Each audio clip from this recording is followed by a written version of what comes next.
یہ گئے وقتوں کی بات ہے۔ خالد نامی فرمانبردار بچہ اپنی نانی کے ساتھ ایک چھوٹے سے قصبے میں رہتا تھا۔ ایک دن اس کے قصبے اور اس کے آس پاس کے علاقوں میں ایک ایسی وبا پھیلی جس کے باعث خالد کے والدین فوت ہو گئے۔ ان کی وفات کے بعد نانی نے خالد کو اپنے پاس بلا لیا۔ وہ سلائی کڑھائی کر کے کچھ کما لیتی تھیں اور خالد بھی محنت مزدوری کر کے نانی کا بوجھ ہلکا کرتا تھا۔ اس طرح ان دونوں کا گزر بسر ہو رہا تھا۔ وقت گزرتا رہا، اب نانی بوڑھی اور ان کی نظر کمزور ہوتی گئی، پھر بھی وہ کھانا پکانا اور گھر کے چھوٹے موٹے کام کر لیتی تھی۔ خالد جوان ہو گیا تھا، اب گھر کی ساری ذمہ داری اس کے کاندھوں پر تھی۔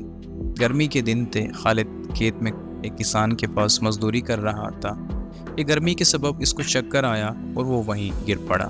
کسان فوراً خالد کو حکیم کے پاس لے گیا۔ حکیم نے اس کا معائنہ کر کے دوا دی۔ دوا کھانے سے اس کی طبیعت تو بہتر ہو گئی، لیکن وہ کافی کمزور ہو گیا تھا۔ حکیم نے مشورہ دیا کہ خالد 1 ماہ تک کوئی محنت مشقت والا کام نہ کرے۔ گھر میں رکھا ہوا اناج اور پیسے بھی آہستہ آہستہ ختم ہوتے رہے۔ خوراک نہ ملنے پر خالد کا پالتو کتا اور بلی بھی کمزور ہوتے چلے گئے۔ ایک دن ایک فقیر نے خالد کے گھر باہر صدا لگائی کہ میرے بچے بھوکے ہیں، کچھ کھانے کو دے دو۔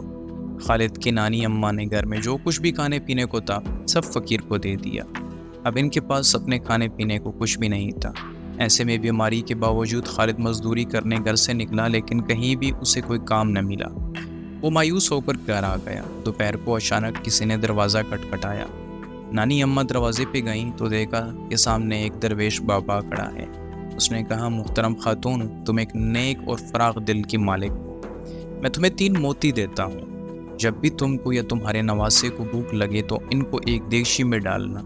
اس طرح آپ کا پسندیدہ کھانا جو آپ نے اس وقت سوچا ہوگا دیگچی میں پکا ہوا آ جائے گا۔ اتنا کہہ کر وہ وہاں سے چلا گیا۔ اندر آ کر نانی اماں نے یہ 3 موتی دیگچی میں ڈالے تو ڈھکن کھولا، اس میں بکرے کے گوشت کا پلاؤ تھا۔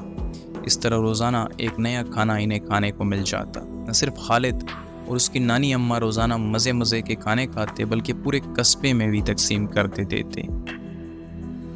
ایک دفعہ وہی بزرگ نانی اماں کے خواب میں آئے اور کہا، اے نیک دل عورت، قصبے کے لوگوں کو کھانا کھلانے سے بہتر ہے کہ تم ان کے لیے روزگار کا بندوبست کرو۔ ابھی اٹھ کر یہ 3 موتی بڑی صندوق میں رکھو۔ صبح صندوق کھولو گی تو وہ سکوں سے بھری ہوئی ہوگی۔ ان سکوں سے سامان خرید کر ایک بڑی دکان کھول لینا اور قصبے کے کچھ ضرورت مند لوگوں کو وہاں کام پہ رکھ لینا۔ دکان سے خوب برکت ہوگی۔ اپنے نواسے سے کہنا کہ قصبے میں ایک بڑا کارخانہ لگائے، اس سے لوگوں کو روزگار ملے گا۔ نانی اماں نے صبح خواب خالد کو بتایا تو انہوں نے کمرے میں جا کر صندوق کو کھولا تو واقعی وہ سکوں سے بھرا ہوا تھا۔ خالد اسی وقت شہر گیا اور دکان کے لیے بہت سارا سامان خرید کر لے آیا اور قصبے میں دکان کھول لی۔ گاؤں کے لوگوں کو دکان پہ بٹھایا، یوں ان کو بھی روزگار مل گیا۔ 6 ماہ بعد خالد نے قصبے میں ایک بڑا کارخانہ لگوا دیا۔ اس طرح پورے قصبے کے بے روزگار لوگوں کو روزگار مل گیا، ایک خوشحال زندگی گزارنے لگے۔ بچوں، حالات سے تنگ آ کر کبھی مایوس نہیں ہونا چاہیے۔